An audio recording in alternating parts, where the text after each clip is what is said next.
Sampai suara kita habis ya Kang ya. Oh ya. Betul sekali Kang Medi tadi itu.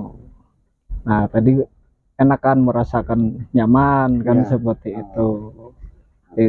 Dan itu hebatnya, apalagi orang emosi tinggi itu bisa drop lah, hilang emosinya, hilang seperti itu. Misalnya kita dalam kerjaan lupa nih sesuatu gitu kan, itu insya Allah mudah teringat kembali gitu kan.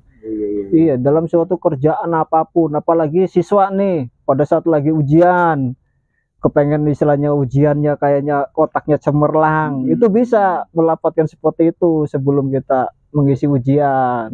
Dan apalagi orang dagang kan udah saya bahas video awal, orang dagang, supaya kita tidak ada rasa iri cemburu sosial dengan tetangga dagang kita, seperti itu.